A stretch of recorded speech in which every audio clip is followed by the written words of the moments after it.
Hello, my dear friends. They said New York never slept, but in the 1800s, some nights it wished it could.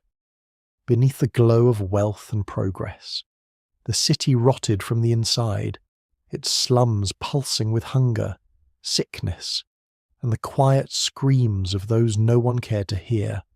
Every alley was a trap, every room a grave waiting to be filled. This was not a city of dreams, but of survival measured in breaths.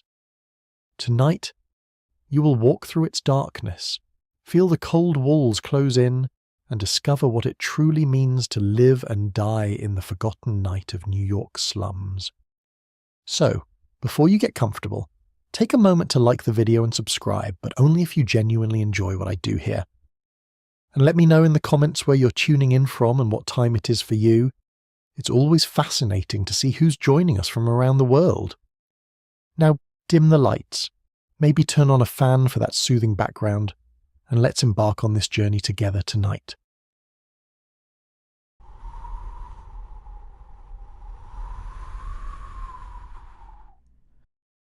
If one were to stand at the edge of New York's slums in the 1800s as night began to settle, the first thing to strike the senses would not be the darkness but the smell.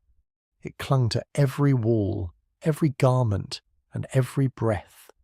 The air was heavy with the stench of human waste, spoiled food, and rotting animals left on the streets to decay. The heat of the day faded into a damp chill, yet the odour thickened as though the night itself was exhaling poison. There was no escape from it. Every alley became a tunnel of filth, and every gust of wind carried something foul. The smell was not just unpleasant, it was a presence, alive and constant, reminding everyone that cleanliness was a privilege that did not belong here. The fog rose quietly from the sewers and gutters, merging with smoke from cheap coal and the fumes of spilled gin. Lamps flickered behind layers of grime, unable to pierce the haze. What hung in the air was not mere mist, but a slow-moving poison, rolling through the narrow lanes and into the throats of the people trying to breathe. It was as if the entire city had decided to rot together, slowly, patiently, without protest. The mixture of damp, smoke, and waste made the air feel thick enough to chew. Each breath stung the lungs. Each exhale came with a taste of metal. For those living in these tenements, this was the smell of survival, familiar and unremarkable. Inside the cramped rooms, windows were either broken or sealed with rags. Walls absorbed the odour until even clean water, if one could find any, smelled faintly of decay. The night pressed down like a wet blanket, heavy and cold, making every piece of clothing cling to the skin. Outside, puddles of stagnant water reflected faint light from above, but the reflections trembled with each passing rat.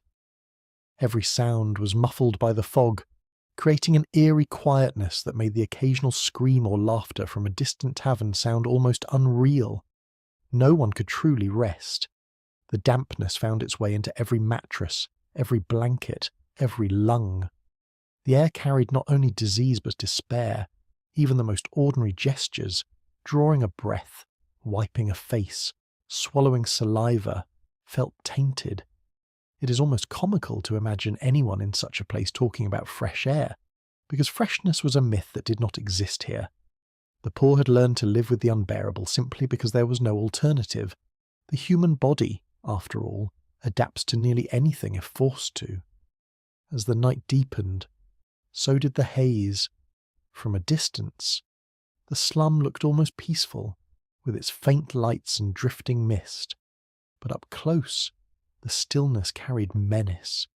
Rats scratched beneath wooden boards, and the faint drip of water echoed endlessly. The fog trapped every smell and sound, turning the slums into an enclosed world where air itself felt like an infection. For the residents, breathing was an act of endurance. The lungs filled with filth, but the mind learned to ignore it, to accept it as part of existence. People moved slowly, wrapped in layers of damp fabric that never dried. Clothes reeked of sweat and smoke. yet they were worn day after day. Children with bare feet stepped through puddles slick with oil, unaware that the same air making them cough was also what their parents had breathed for years. In this place, dirt became identity, and smell became memory. Every odour told a story of hunger, neglect, or death. To smell the slum was to know what poverty truly meant. The fog itself was treacherous. It hid the holes in the ground, the corpses waiting to be collected, and the faces of strangers who might not be safe to approach. Those who walked through it could lose direction within a few streets, as if the city swallowed them whole. If one were to describe this air in modern terms, it would be like standing in the exhaust of thousands of factories, breathing poison disguised as weather. The difference is that, in Victorian New York, no one thought of leaving. The slum was not a temporary misfortune, but a permanent condition.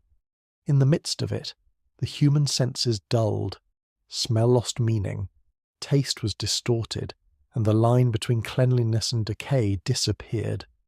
People drank water that shimmered faintly with oil, cooked food that carried the taste of soot, and slept beside walls streaked with mould.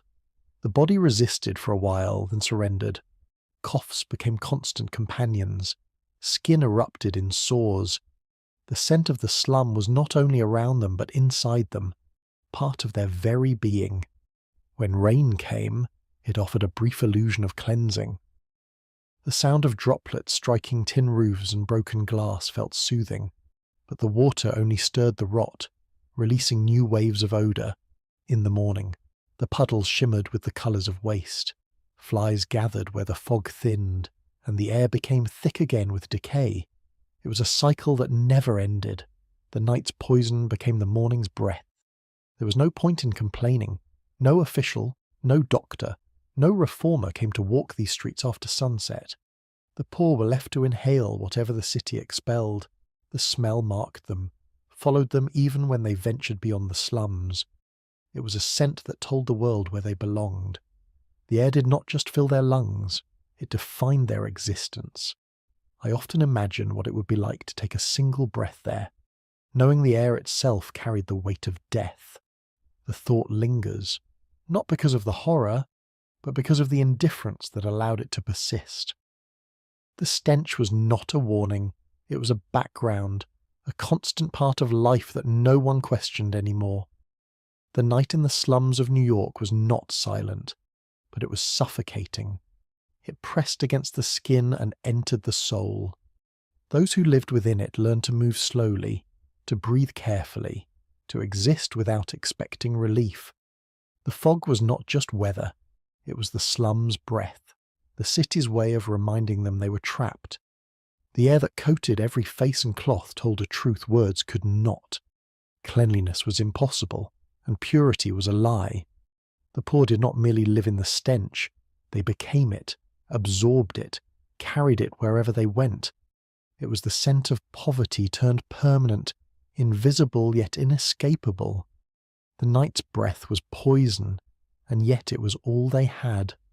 The fog did not just hide the filth, it became part of it, seeping into every life it touched.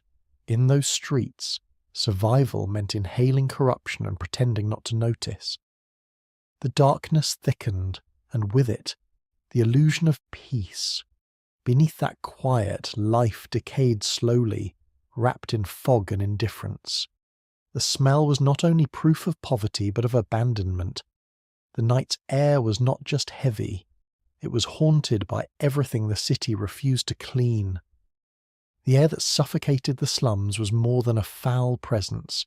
It was the first sign of what waited deeper inside. The homes, the alleys, and the people themselves were soaked in this rot. Beneath that breathless fog, something worse stirred in the darkness, where even the faintest light could not reach. The alleys of the slums were narrow and endless, twisting between collapsing walls and leaking drains. At night, they became corridors of blindness. The oil lamps that once lined the streets were broken or stolen, their metal frames left to rust against the walls. Only a few faint glimmers came from distant windows. but even those were swallowed by the fog that hung low over the ground. The darkness was not simple absence of light. It was a substance of its own, thick and alive, moving with the damp air. The ground glistened faintly where puddles caught the faintest reflections, and the smell of stagnant water rose with every step. It was hard to tell where the earth ended and the filth began. In these alleys, people walked slowly, not because they wanted to, but because they had to. The ground was uneven, littered with shards of glass, bones, and pieces of discarded metal. Every few steps the foot would slip on something soft that gave way under pressure, and often it was better not to know what it was. The water that collected in the cracks reflected faint lights, but beneath the surface floated dead rats, swollen and pale. The sight no longer shocked anyone. It is strange how quickly the human mind accepts horror when it becomes daily routine. The sound of footsteps echoed against the narrow walls, creating a rhythm that seemed louder than it should have been. When one person walked through the alley, it sounded as if many were following. In the silence of the night, even a single movement drew attention. The wind carried whispers that no one spoke. The scraping of something hard against the stones, and the faint splash of unseen creatures scurrying through the puddles. To the residents, these noises were warnings. The wise ones stopped walking when they heard too much, because noise could mean danger. Every wall bore stains of things long spilled and never washed away. Layers of soot and moisture made the surfaces sticky to the touch. The air was colder here than on the main streets, as though the alleys held on to the dampness of years. Windows above were small and tightly shut, leaking only thin lines of dim light that could not reach the ground. Sometimes a window opened and dirty water poured out, mixing with the sludge below. The people below did not complain. They simply stepped aside and went on. The silence of these streets was deceptive. Somewhere, a bottle would break, a door would slam, or a woman's voice would cry out, only to vanish as quickly as it came. The alleys absorbed every sound, swallowing it whole. It was difficult to tell whether something had really happened or if the mind invented it to make sense of the quiet. If one were to compare this to the modern world, it would be like walking through a city after a power outage, where every corner hides both fear and familiarity. Yet in the slums, this was not temporary. This was the natural state of night. For the poor, the darkness served as both a shield and a threat. It hid them from the eyes of the police and the rich, but it also hid those who preyed on them. Many crimes began with a faint sound, a shuffle, a whisper, the strike of a match, and ended before anyone could react. The victims were left lying in the wet dirt, their blood diluted by filthy water that carried it down the gutter. The next morning, the stains looked no different from the rest of the alley, and life continued. Some families who could not afford rooms slept near the entrances of these alleys. They lit small fires in tin cans to keep warm, the smoke blending with the mist until it disappeared. Children huddled against their mothers, their eyes reflecting the faint glow. Every time a shadow moved, they froze. The night was not meant for sleeping. It was something to be endured. There is something deeply unsettling about imagining those nights, where fear was so ordinary that people stopped recognizing it. The puddles never dried. Even on days without rain, moisture gathered from leaking roofs and overflowing drains. The water carried the reflection of whatever faint light touched it, making it look almost beautiful from a distance. Up close, the illusion shattered. Layers of waste floated on the surface, grease, ash, and human refuse. When someone stepped into the puddle, bubbles rose, carrying up a smell so strong it felt solid. People covered their noses with sleeves, but it made little difference. The smell clung, as everything else in the slum did. Rats ruled these passages more confidently than humans. They darted in and out of cracks, fearless and numerous. Their eyes caught what little light there was, turning into small, moving sparks. For some, the sight of rats meant company. They were the only living things that never left, no matter how cold or dark the night became. Killing them was useless. They always returned. The few lamps that still functioned flickered weakly, their light orange and trembling. Oil was expensive, and the city rarely refilled the public posts. Some residents made their own lamps with scraps of cloth soaked in grease, but the smoke they produced was thick and choking. It darkened the walls further, turning everything black and wet. The more light they tried to create, the more suffocating the air became. When fog and darkness mixed, the alleys seemed to breathe. The walls appeared to move slightly, as if the city itself was alive and restless. Anyone unfamiliar with the slums could easily lose their way. The alleys were designed by accident, a web of paths that led nowhere, each one darker and narrower than the last. Some ended abruptly at brick walls. Others opened into small yards filled with trash and silence. Those who wandered too far often turned back quickly, uneasy at what they might find. It was said that you could hear the city breathe if you stood still long enough in those alleys. The sound was not human. It came from the slow dripping of water, the crackling of hidden fires, and the faint rustling of creatures unseen. Together they formed a kind of heartbeat that reminded everyone that the slum was awake, even when its people slept. The darkness was not empty. It watched. It listened. People adapted. They learned to walk by memory, to sense the shapes around them without seeing. Children grew up tracing the walls with their fingers, learning each turn and each hole by touch. In a place where vision failed, instinct became the only guide. The darkness did not scare them anymore. It shaped them. The alleys of the slums were more than pathways. They were graves for the city's forgotten, arteries that carried waste instead of blood. The absence of light was not the problem. It was the proof that no one cared enough to provide it. The streets above had gas lamps and polished stones, but here the ground itself seemed to reject illumination. The poor learned to live as shadows because no one wanted to see them. In that blindness, life went on quietly, as if the darkness had become the only truth left. The darkness of the alleys was not just physical. It was the measure of how deeply the city ignored its poor. The silence there carried the weight of invisible crimes. Somewhere beyond these walls, behind a door left ajar, something was always waiting for the next sound to break it. The rooms inside the slums were smaller than imagination could allow. They were built not for comfort, but for containment. Families crowded into spaces so tight that standing upright was sometimes impossible. There were no windows, no vents, no openings except a narrow doorway that led into another identical cell. The walls dripped with moisture that never dried, and the air was heavy with human breath. Each room seemed to hold the exhalations of 100 nights. The smell of sweat, coal smoke, and sickness blended into something permanent, a living fog that could never be cleared. The floor was not wood, but a patchwork of planks, crates, and occasionally bare earth. When one person moved, the entire surface shifted with them. Children slept beside their parents, pressed close like spoons in a drawer. 6, sometimes 10 people shared the same wooden platform, the same thin blanket, the same stale air. The warmth of their bodies was their only defense against the cold. But that warmth carried its own discomfort.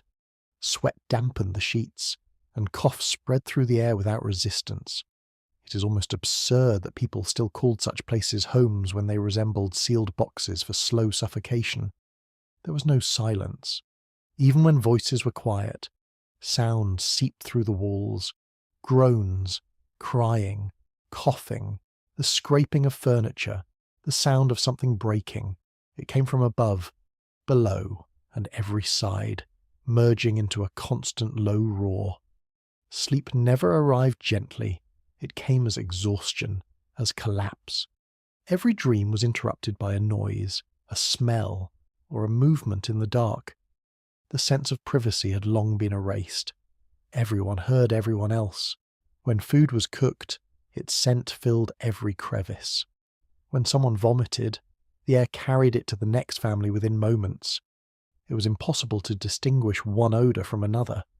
The air stood still, so dense that it seemed to press against the skin. If we compared this to the modern world, it would be like trapping 10 people in a small elevator for days, without air circulation or escape, and expecting them to call it living. Yet for these families, it was routine. They did not question it because there was nowhere else to go. At night, the room grew hotter, not colder.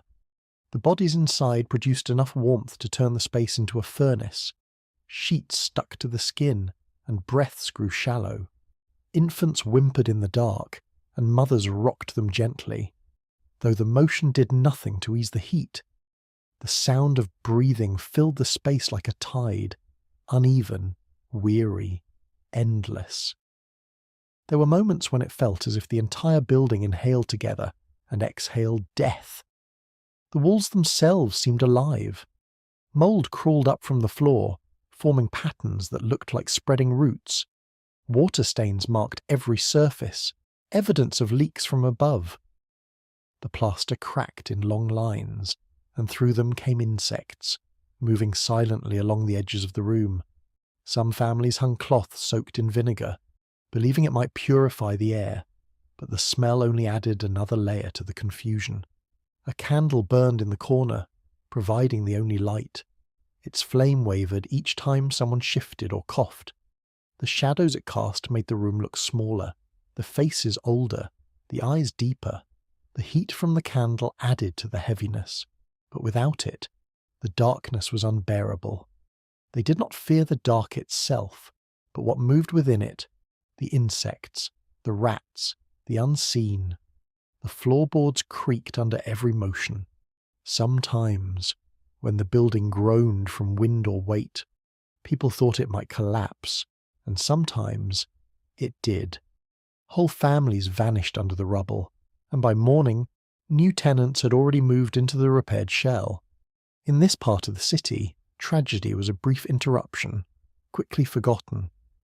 It always unsettles me to imagine that people could grow used to living like this, as if endurance itself was a form of pride. The rooms above were no better. Air did not rise, it thickened. The higher one went, the more suffocating it became. Ceilings were low, so low that taller men had to stoop. Children drew shapes on the walls with their fingers, tracing the outline of stains that resembled continents. Some laughed as they did it, turning misery into a game. The laughter didn't last long. The coughs always returned. Illness moved from bed to bed like a shared language. One person fell sick, then another, until the whole family coughed in unison. Medicine was rare and expensive. People relied on superstition, burned herbs, whispered prayers, or hanging pieces of coal above the door. These rituals brought comfort but no cure. The air did not heal, it only carried more sickness. The sound of neighbours could be heard clearly through the walls. Arguments, sobs, and sometimes worse. The buildings were made of thin boards that did not stop anything, not even secrets. The cries from one room bled into another until it was impossible to know where they began. Children learned to sleep through it. Adults pretended not to hear. Sometimes, in the quiet hours before dawn, a voice would rise, a hymn, soft and cracked.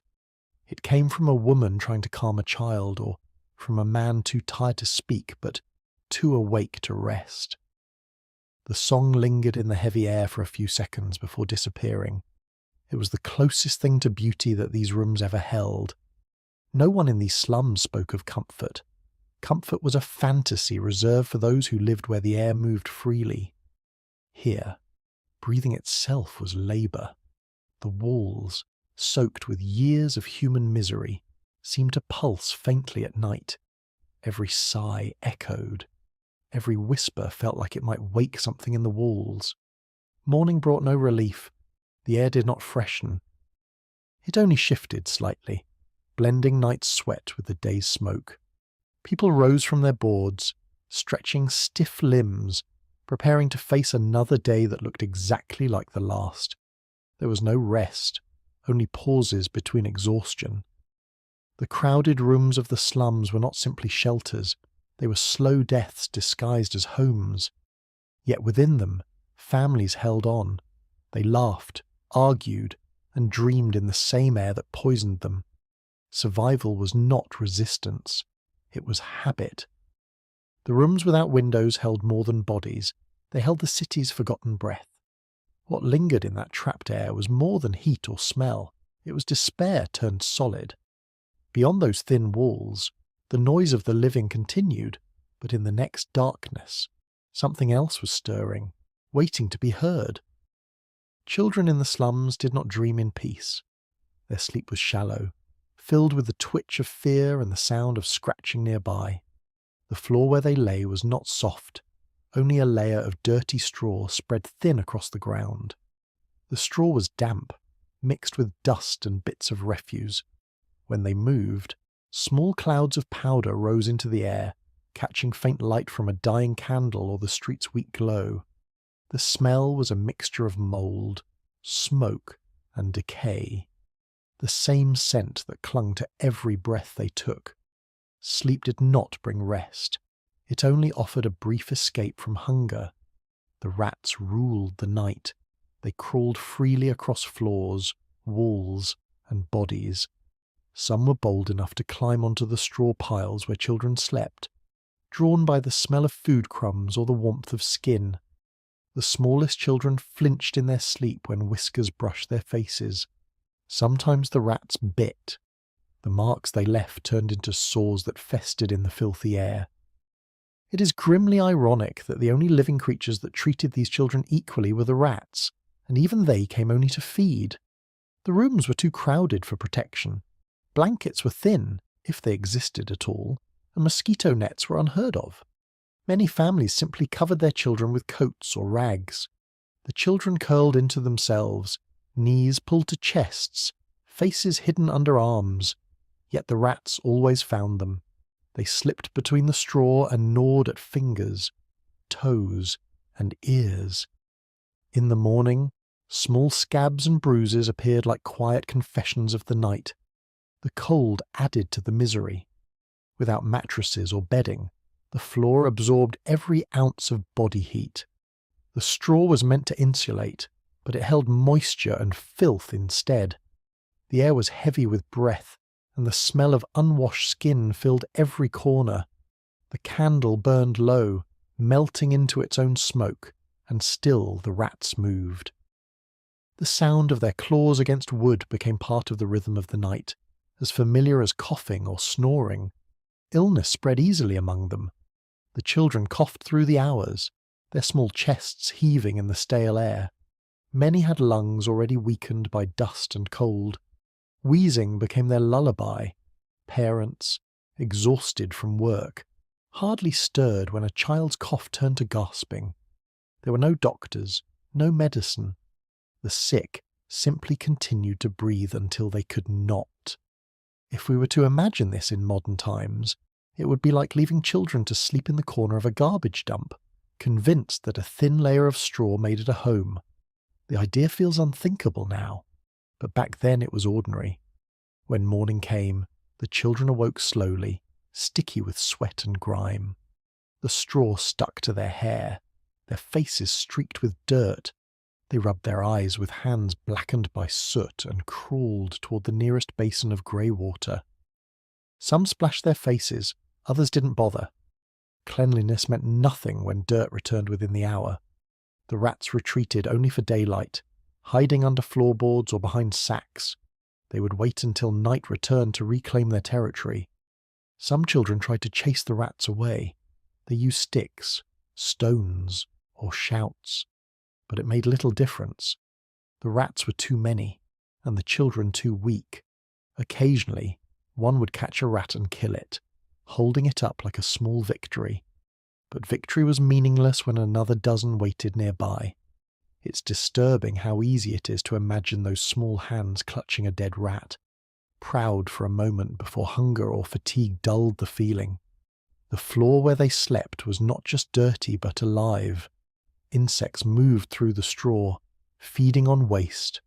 The children scratched constantly. leaving red marks across their arms and legs. Their skin was thin, their bones visible under pale flesh. Even in sleep, their bodies twitched, reacting to unseen bites. Their dreams, if they had any, were filled with fever and sound. The stench of rot lingered long after the rats had gone. Dead ones lay in corners, bloated and stiff, blending into the floor.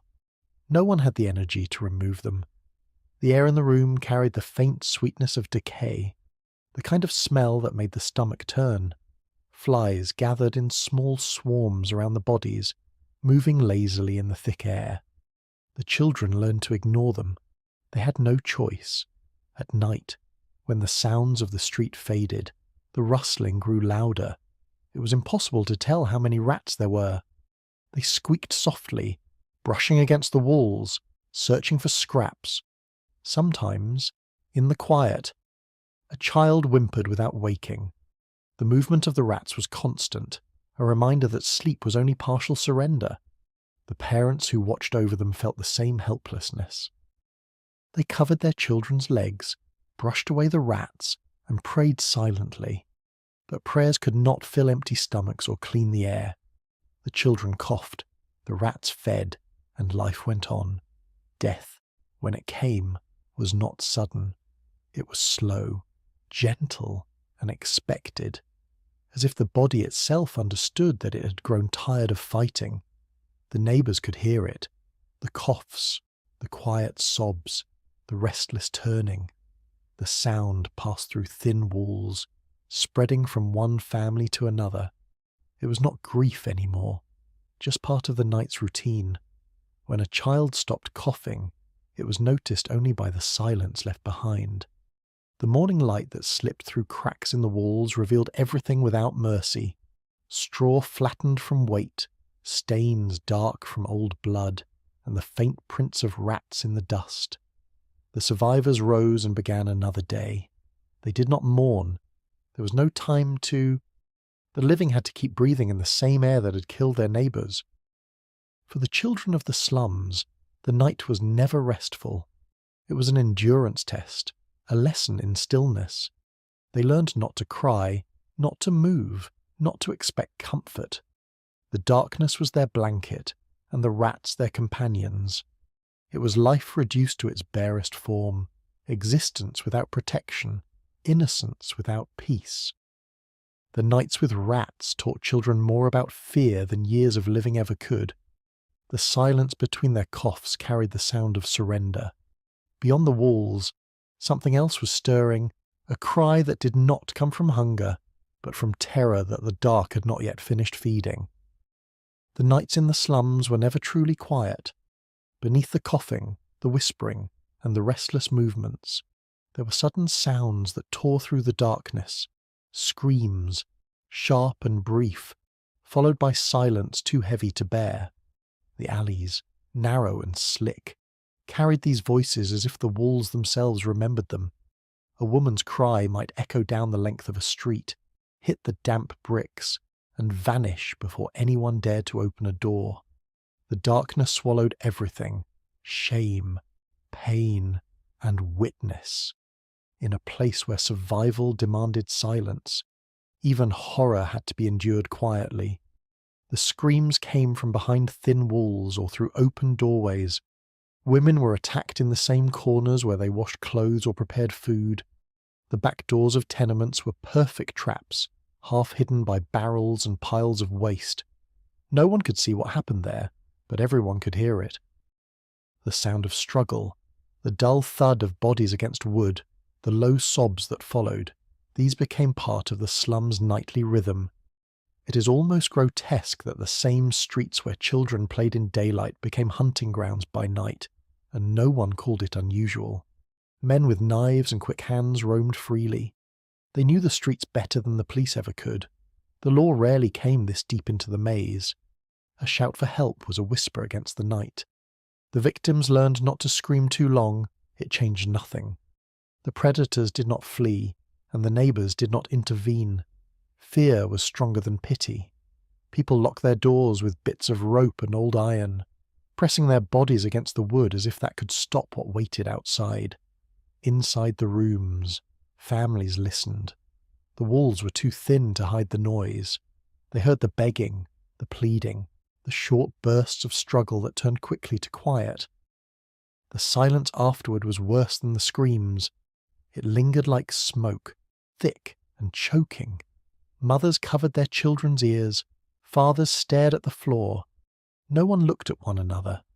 When morning came, no one asked questions. The victims emerged pale, trembling, eyes hollow. The others looked away, pretending not to notice. Sometimes, the screams came from thieves caught in the act. A man breaking into a room might meet another desperate enough to fight back. The struggle ended quickly, with one lying still on the ground, the other vanishing into the fog. The city's filth did not care whose blood it absorbed. Knives were cheap, and so were lives. The people in the slum knew this balance well. If such things happened today, they would fill front-page headlines and bring crowds to protest. But back then they passed like weather, inevitable and soon forgotten. The police, when they arrived, did so hours later. They lit their lamps, looked around briefly, and left with empty hands. Reports were written, but no one was punished. Justice did not belong to the poor. In the rare moments when an attacker was caught, the crowd turned quiet. They feared retribution more than they desired fairness. In these streets, punishment was a private matter, often delivered with a brick in the dark or a body found floating in the morning's river. The darkness gave cover to every act. It was both accomplice and witness. There were places in the slum where the light of any lamp never reached, corners so deep that even rats avoided them. Those who walked alone after midnight carried not just fear, but the knowledge that no one would come if they disappeared. Every sound became suspicious, every shadow alive. The screams of women were not the only ones that echoed. Children cried out in fever, drunks shouted curses, and dying men muttered to ghosts. But there was something different about the cries of violence. They cut through the night with purpose. They demanded to be heard, even when no one answered. The city itself seemed to flinch for a moment, then return to breathing as if nothing had happened. It chills me to imagine that entire streets could sleep again minutes after such sounds, as though tragedy had become another lullaby. Neighbours who dared to speak the next day did so quietly. They exchanged glances and a few words, nothing more. Some offered pity, others judgment, but none offered help. The cycle continued. Fear taught them silence, and silence fed the next crime. It was a system too old to break. The victims often moved away if they could, leaving their rooms to new tenants who never asked what happened before. The slum renewed itself by forgetting. Each night began as if the previous one had not existed, but the air remembered. It carried echoes that clung to the walls, faint vibrations that never truly faded. Every alley in the slum held its ghosts. They were not the spirits of the dead, but the memories of the terrified. The screams were not only sounds, they were marks on the place, stains no light could erase. The next woman who walked there would feel them even if she could not hear them. The darkness was heavy because it carried too many voices that had nowhere else to go. Those who survived learned to move silently, to blend with the night. They became shadows themselves, learning which corners to avoid, which steps creaked, which faces not to meet. Their fear was practical, measured, and constant. Life continued not because it was safe, but because stopping meant surrender. The city outside the slums pretended not to hear. For them, the cries of the poor were background noise, as ordinary as the rumble of carriages or the ringing of church bells. The moral walls were thicker than the wooden ones in the tenements. What happened in the dark stayed there. The nights of the slum were a theatre without audience, where violence performed in whispers and ended in silence. Every cry lost in the fog became part of the city's pulse, beating in rhythm with its indifference. The screams that split the night revealed more than violence. They exposed the silence that allowed it to thrive. Fear turned every wall into a shield and every neighbour into a stranger. Somewhere deeper in the darkness, beneath that trembling quiet, the true meaning of survival was about to be tested. Night in the slums pressed close, heavy and cold.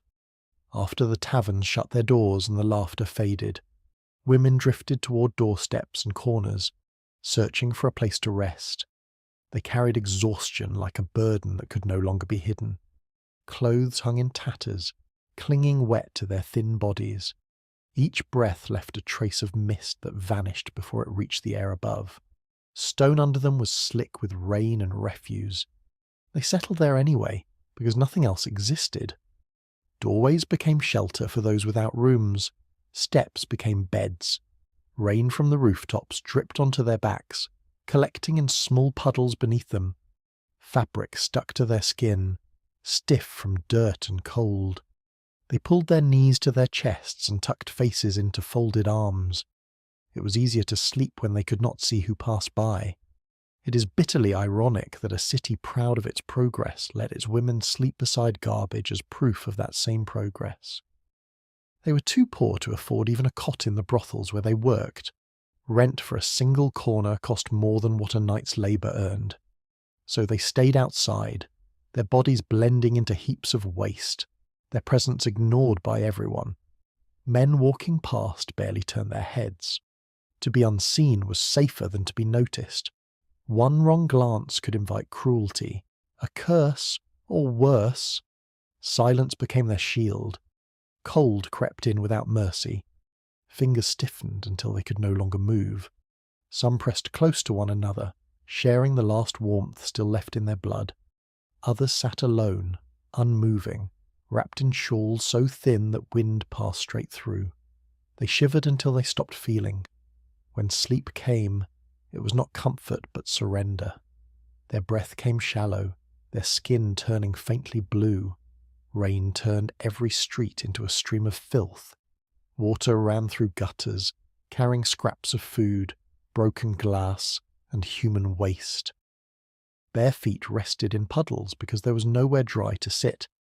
Rats scurried across the stones, bold and familiar. The women no longer flinched. Fear required energy. Above them, lamps flickered weakly, unable to cut through the fog. Darkness pressed down like another weight to bear.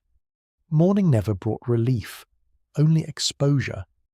When the first carts rattled by, they rose stiffly from the stones. Faces were pale, lips cracked, eyes swollen from the wind. They brushed off bits of straw and paper, straightened skirts that could no longer hold shape, and moved away before the city's proper citizens awoke. Shame followed them like a shadow, though none of it was their fault. During daylight, those same steps turned into their workplace. They leaned against walls, waiting for strangers. Voices stayed low, eyes avoided meeting others. Each transaction bought another night of bread, gin, or simply the right to keep breathing. Work and punishment shared the same ground. When daylight dimmed again, they returned to the same doorways, to sleep among refuse once more. If scenes like this existed today, people would capture them on phones and flood the world with outrage, but back then only rats and rain kept witness. Sometimes one of them did not wake. A body remained curled long after dawn, pale and still. Others noticed but did not react. Death had become ordinary, another task for the morning. Someone would fetch an undertaker or constable, and by midday a new woman had already taken her place. Life in the slum moved too fast to mourn. Every sound startled those still breathing. A door creaking, boots scraping stone, a bottle breaking, all made hearts stop for a second. The city's rhythm was cruel. Noise always promised danger. They slept lightly, eyes half open, muscles ready to run though there was nowhere to run to. Fear was instinct, not emotion. It kept them alive. Their bodies carried stories that no one wanted to read. Bruises faded only to return, and scars formed quiet patterns across arms and shoulders. Beneath layers of grime, traces of youth still flickered, a glimpse of softness around the mouth, a spark in tired eyes. Most were barely older than factory girls, yet the street aged them faster than years ever could. The smell around them was dense beer, ash, human waste, and cheap perfume. No breeze ever cleared it. When the wind did blow, it only brought colder air. Fingers wrapped around bottles for warmth, their contents long gone. Some whispered songs under their breath, half-remembered tunes from better times. The sound was small and trembling, lost beneath the rumble of distant carts. Stone beneath their bodies drew heat from them until even the blood seemed to slow. Muscles cramped, joints locked, teeth chattered until exhaustion silenced them. From nearby taverns came faint laughter, the clinking of glasses, and the sound of violins. Those echoes slipped through the fog like ghosts of another life. It is strange how people above could toast to virtue while stepping over frozen bodies at dawn. Light from oil lamps never reached where they slept. Shadows stretched wide across the street, merging with piles of trash and discarded things. To passers-by, they looked like heaps of clothing, not people. The city's indifference gave them invisibility, and invisibility became safety. When dawn finally broke, its light revealed everything with cruel clarity. Wet stone, tangled hair, swollen fingers, scraps of colour on ruined dresses. They stirred slowly, bones stiff, backs sore. Some managed to smile, faint and uncertain, as if smiling itself were proof of survival. Others stared ahead, blank, already waiting for night to come again. A few helped each other stand, brushing away the damp. One woman shared half a crust of bread, another offered a sip of gin. These gestures were the only tenderness left in their world. Life among refuse required companionship, even if it lasted only until sunset. City officials passed by without seeing.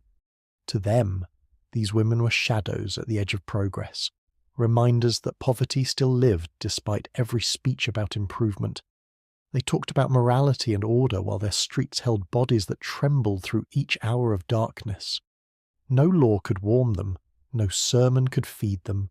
Night would return, and with it the cycle. New rain, new fear, the same desperate stillness. They would curl again into doorways, clutching themselves for warmth, eyes open to every sound. What looked like sleep was only the slow patience of people waiting for morning. They did not ask for pity. They only wanted a door that stayed open, a corner that did not smell of rot, a night without fear of being kicked awake. Yet those were luxuries beyond reach. Survival became their only occupation.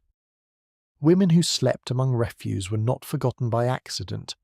They were erased by design. Their trembling forms, hidden in corners, told a story of endurance mistaken for shame. Beyond those darkened steps waited a different kind of filth, one born not from poverty but from disease spreading quietly through what passed for cleanliness. Communal latrines were the heart of the slums, though not in any sense a place of life. They stood behind the tenement buildings, open pits dug shallow into the earth, their edges crumbling with damp and time. No walls, no roofs, no division of privacy. By night, the faint moonlight caught their surface and revealed what no one wanted to see. The waste shimmered faintly like oil, breathing with the heat trapped inside. Every few hours, someone approached, head lowered, feet bare. A rag clutched around their body for modesty that had long lost meaning. The stench clung to their clothes, their hair, their skin. It followed them back to their rooms, a mark impossible to wash away. The pits were never cleaned.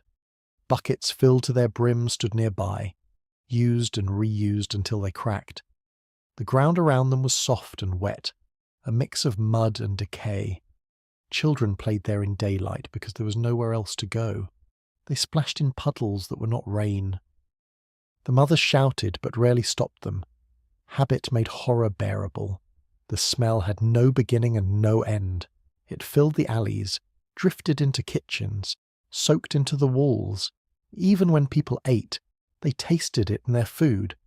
It is darkly amusing to think that while the wealthy perfume their drawing rooms, the poor perfume their nights with the scent of their own misery. Flies ruled the air.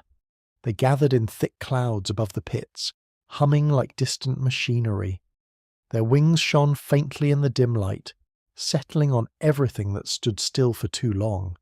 Around the edges, maggots writhed in the waste, a slow, constant motion that blurred the line between the living and the dead.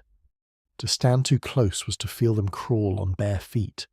No one screamed. Disgust required energy they could not afford. Disease began here and moved outward. The pit was a wellspring of sickness. Fever spread easily through air thick with bacteria and moisture. Children coughed through the nights, their breath wheezing as their lungs filled with infection. The water used for washing came from the same ground that carried the waste. People knew it was poisoned, yet they drank it because thirst was stronger than caution. If such a place existed today, it would be declared a public health emergency and fenced off within hours. But in those times it was considered simply another feature of poverty. By midnight, the heat of the day lingered above the pit, mixing with fog to form a miasma that rolled back toward the houses. Doors and windows were shut tightly, but nothing could block it. The smell pressed through wood and cloth alike, reaching even those who pretended to ignore it. The entire block breathed together, inhaling rot, exhaling exhaustion. Some burned coal or herbs to mask the stench, yet the smoke only thickened the air. Every breath became a contest between choking and suffocating. The rats came next. They gnawed through the wooden boards, slipping easily into homes. Their fur was slick, their bellies bloated from what they ate near the pit. They carried the same filth into beds, kitchens, and cradles.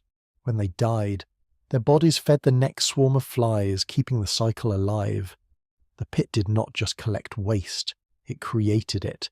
It was a living organism, always consuming, always feeding itself. Women dreaded using it at night. Darkness offered no protection, only danger. Men hid in the corners waiting for those too desperate to wait until dawn. Many women refused to go, holding pain until their bodies ached. The consequences came later: infections, fevers, slow deaths that no doctor treated. Shame and fear shared the same stench.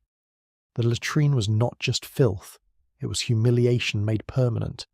Every attempt to improve it failed. When someone shoveled dirt to cover the pit, rain washed it away.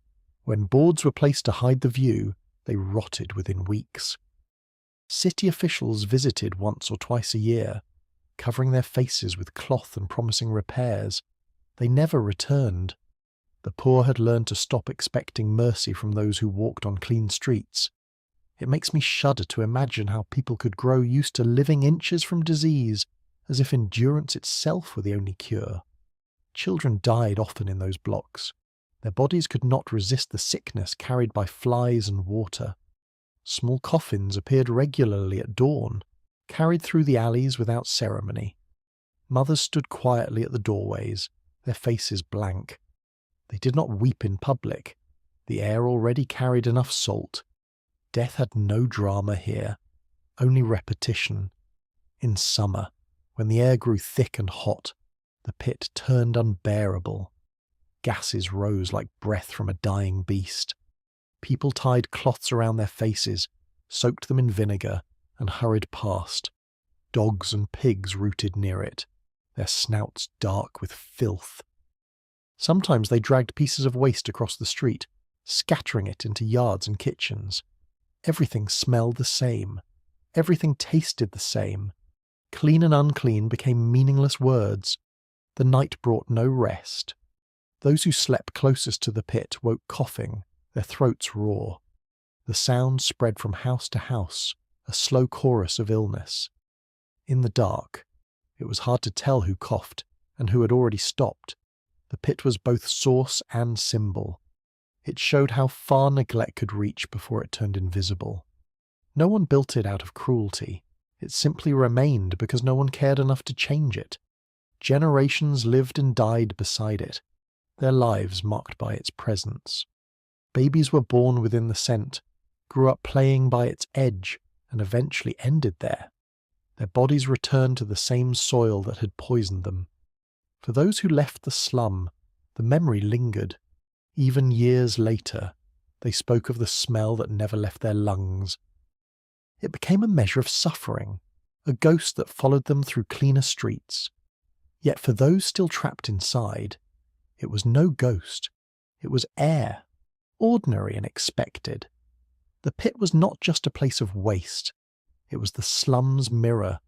It reflected everything that society refused to see: poverty, sickness, decay, and indifference. It showed what happens when life is left unattended long enough to rot in public view. Those open pits behind the tenements were not accidents. They were monuments to neglect. The disease that rose from them did more than choke the air. It seeped into every heartbeat of the living. Beyond that rot, something colder waited, where sickness took shape not as air but as hunger itself. Addicts wandered through the slums like ghosts that refused to rest. Their faces were pale and drawn, skin clinging tight to bone, eyes glazed with hunger for something they could no longer name. They drifted through the narrow alleys without purpose, their feet dragging through puddles of filth. Drool clung to their lips, their hands trembled as if reaching for something invisible. The air around them carried the sour scent of smoke and sickness. In the faint glow of broken lamps, their bodies seemed hollow, moving only because habit demanded it. They were neither alive nor dead, only caught somewhere between. Most were men, once workers, fathers, or soldiers, now reduced to shadows of their former selves. Opium had become both their comfort and their cage. Pipes passed from hand to hand in dim corners, glowing faintly with embers that marked the rhythm of despair. The smoke rose thick and slow, mixing with fog until both became one. When they exhaled, it looked like their souls were leaving their bodies. It is almost ironic that in chasing escape, they built prisons so small they could carry them inside their own lungs. The opium dens were dark, hidden behind taverns or beneath staircases. Curtains of dirty cloth hung at the entrances, blocking sight but not smell. Inside, people lay scattered across the floor, their bodies twisted into shapes of surrender. The air was heavy, saturated with smoke and silence. No one spoke, because words had long lost meaning. Each inhalation was a slow bargain with death, and every exhale was a promise broken. Outside, the addicts wandered, searching for scraps to trade for another pipe. They begged with cracked voices, offered their last possessions, sometimes even their clothes. Their eyes had lost colour, their movements mechanical. Children laughed at them in daylight, throwing stones, while adults looked away. If this existed today, it would be filmed, dissected, and analysed as a crisis of empathy. But then, it was simply another corner of poverty's routine.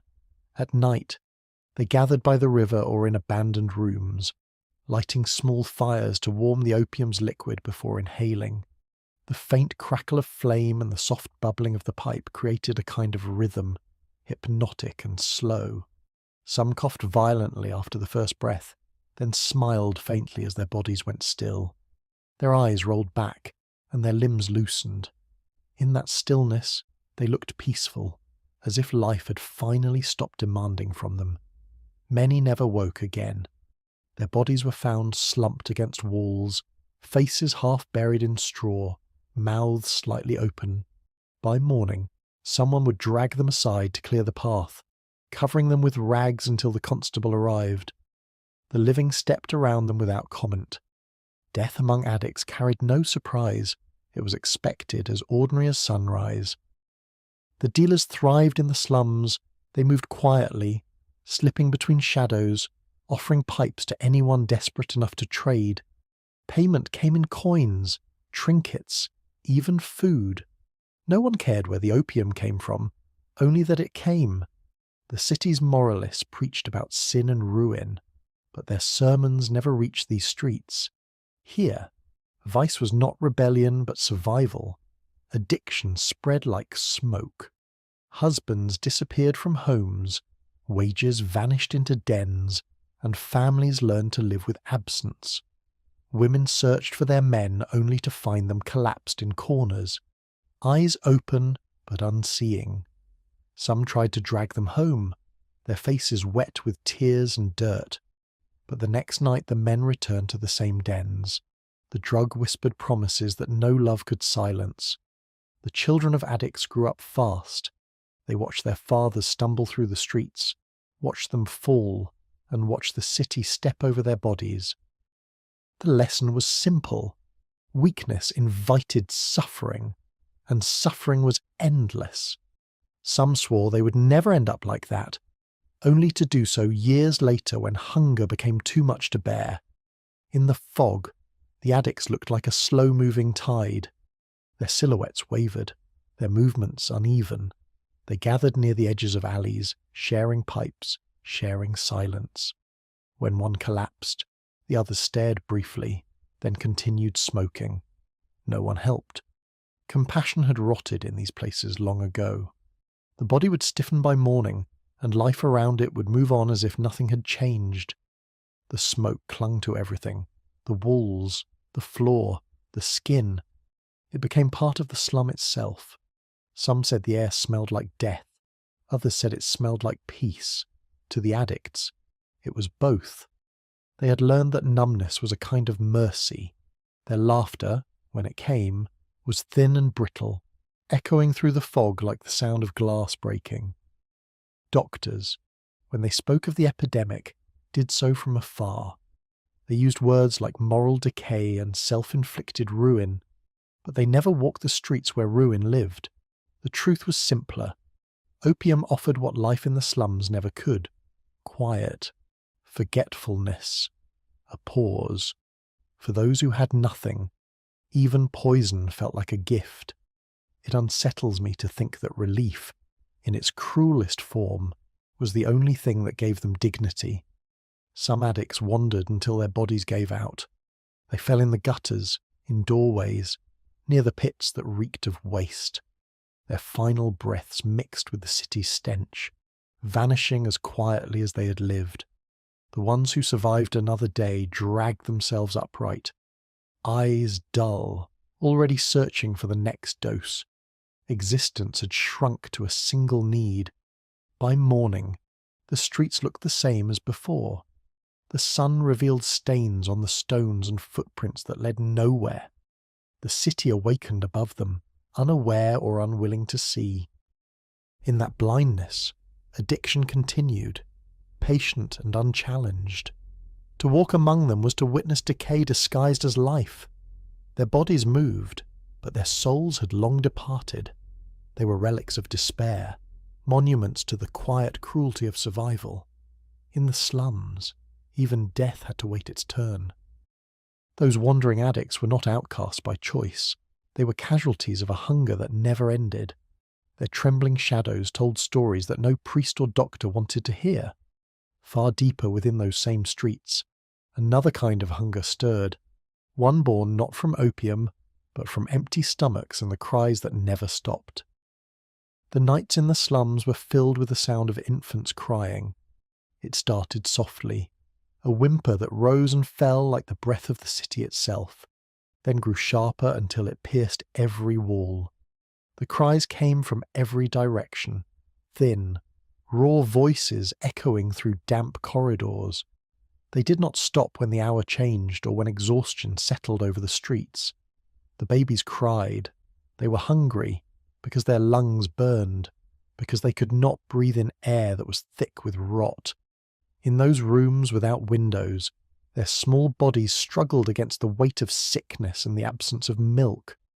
The mothers lay beside them, too tired to respond, their arms wrapped loosely around the children, eyes half open, staring at nothing. They had spent the day working in factories or washing clothes until their hands bled. By night, There was nothing left in them to give. When their babies cried, they whispered soft sounds that were not words, then fell back into silence. The sound of crying became part of their dreams, blurring the line between waking and sleeping. It is cruelly absurd that in a city obsessed with industry and progress, its lullabies were cries of hunger and pain. The air inside those rooms was heavy, stale, and close. Milk soured within hours, water was polluted, and every breath carried dust. Many mothers could no longer nurse, their bodies drained by malnutrition. Infants sucked at dry skin, their tiny mouths moving in vain. The cries turned hoarse, then weaker, until they faded into soft moans that never fully stopped. Some babies fell silent because they slept, others because they no longer could cry. Neighbours heard it all. They lived only a thin wall away, yet the sound felt endless. It echoed through the boards, bouncing between rooms like a curse. People pounded on the walls, shouted insults, cursed the noise. No one blamed the baby, but no one could bear it either. In the slum, every small sound carried weight. A single cry could shatter the fragile peace that exhaustion built.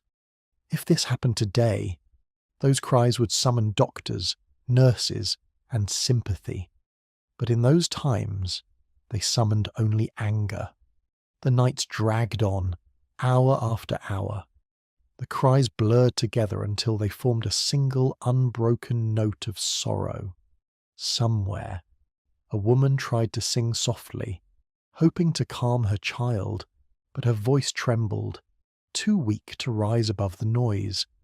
Another mother rocked her baby until her arms ached, her tears falling silently onto the child's face. The sound filled every corner, rising and falling like the tide. Sometimes the babies cried because they were feverish. Sweat glistened on their skin, their small hands clenched and unclenched. Their breathing came shallow and fast. Mothers pressed rags soaked in cool water to their foreheads, hoping for relief that never came. The water itself smelled of iron and ash. Every few hours, the crying would stop, and in that silence, everyone listened. No one wanted to be the first to move.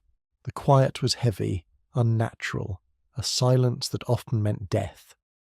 When dawn approached, the cries returned with new strength, raw and ragged. The slum woke not to the sound of roosters, but to the wailing of the newborn. It was the city's alarm, calling everyone back to life they did not want to face. Mothers rose slowly, lifting their babies with stiff arms, rocking them without hope. The crying no longer startled anyone. It was simply part of the noise of survival. In some rooms, the mothers had already given up. They lay still beside their children, eyes closed, breathing shallowly. Their minds drifted somewhere far away, where the noise could not reach. Hunger dulled every sense, and grief became too common to feel. A baby's cry might fade into the background like the hum of flies or the dripping of water. It no longer belonged to one mother. It belonged to the slum itself. Those who lived nearby learned to sleep through it. They covered their ears with rags, cursed into the darkness, and turned their backs. The babies cried for hours, for days, until voices broke and bodies failed. When a child finally went quiet, no one celebrated. They simply slept more soundly that night, knowing one less sound would haunt the air. Doctors rarely entered these places. When they did, it was already too late. They spoke in detached tones, listing causes, fever, infection, starvation, without understanding that the true cause was poverty itself. The bodies of infants were carried out in the morning wrapped in cloth, small and weightless. Some mothers followed, silent. Others stayed behind because there were still mouths to feed. The streets were lined with sounds that refused to stop. Even outside, the crying lingered, carried by wind through broken windows and narrow alleys. The slum breathed through those sounds, a chorus of pain that marked every night. Those who passed by hurried their steps, pretending not to hear. Pity required energy, and energy was scarce. The mothers did not ask for sympathy. They wanted milk, warmth, air that did not choke. They wanted silence that came from peace, not exhaustion. But such things belong to another world. Here, love meant holding a child who might not survive the night and doing it again the next day. In the corners of those rooms, candles flickered weakly. Shadows swayed across the walls, falling over sleeping faces and still ones alike. The smell of sweat, sickness, and wax filled the space. Time moved differently there, each minute stretched by the sound of crying that refused to end. It haunts me to think of how those cries, once real, were swallowed by the same darkness that caused them. They were not echoes of weakness, but of life trying desperately to continue. Yet no one beyond those alleys ever heard them. The city above slept in silence, comforted by ignorance. The baby's cries were not just sounds, they were the pulse of poverty, the proof that even the smallest voices could suffer endlessly without being noticed. The endless crying of the newborns was more than noise, it was a nightly confession of the city's neglect. Between hunger and exhaustion, their mothers drifted toward numbness that felt almost like mercy. Somewhere behind those walls, another sound waited, one not of life struggling to continue, but of life deliberately taken. Gangs in the slums grew like weeds in rotting soil. They thrived in darkness, feeding on fear and hunger, recruiting anyone with empty hands and a stomach that ached too long. Children barely 10 years old carried knives longer than their forearms, their faces too thin, their eyes too knowing. They learned early that respect in these alleys came not from kindness but from blood. The older boys called them runners. They slipped through shadows, delivered messages, and sometimes, when ordered, delivered death. The night belonged to them, and the city's silence permitted everything that followed. Every broken window hid a meeting place. Behind torn curtains, men sat in circles, their voices low but hard. Deals were made in whispers, sealed with drinks, and enforced with blades. Money changed hands, sometimes women, lives. Those who disobeyed disappeared quietly. The rules were simple, brutal, and absolute. It is almost laughable that while the upper city prided itself on law and order, entire governments of crime ruled just a few streets below, efficient and invisible. Blood was currency. Arguments over food, over space, over debt ended the same way, with someone bleeding behind a door that would never open again. The floors of those rooms were scrubbed in the morning, though the stains never truly vanished. Neighbours pretended not to see, not to hear.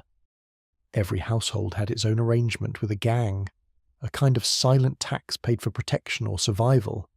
The poor could not rely on the police, they relied on the dangerous instead. Children carried knives the way others carried toys. The weapons were old, their handles slick from years of use. They kept them hidden in sleeves or tied against their legs. At night, when orders came, they moved fast and quietly through the narrow lanes. No one questioned a child passing in the dark. The gangs used them precisely for that reason, small enough to vanish, desperate enough to obey. Some never came back from their errands, and no one went searching. In certain parts of the slum, each street had its ruler. They called themselves kings, though none had crowns. Their power came from fists and fear. One man controlled the gambling dens, another the thieves, another the women. Each claimed territory, like kingdoms made of mud and blood. When borders overlapped, there was war. Fights erupted behind taverns or in alleys where no lamp dared burn. The next morning, new rulers emerged, and the dead were carried away before noon. If such wars took place in modern times, they would fill headlines and investigations, but back then they were routine, nightly thunderstorms in a city that no one tried to quiet. The police avoided these areas after dark. They knew the streets twisted in ways not drawn on any map. To enter after 10 was to vanish. The gangs controlled the light itself, snuffing out lamps, guiding strangers toward dead ends. Even the bravest officers learned to patrol from a distance, letting the night police itself. The city preferred not to count what it could not see. Every noise after sunset carried meaning. The soft whistle at a corner might signal an ambush. The creak of a door could mark a deal. When shouting began, people stepped back